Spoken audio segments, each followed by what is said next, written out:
سكنتم فؤادي وربي العباد، وأنتم منائي وأقصى المراد.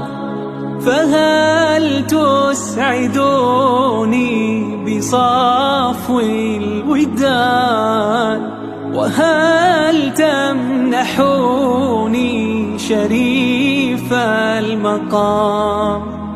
فلا تسقموني بطول الجفا، ومنوا بوصل ولو في المنام.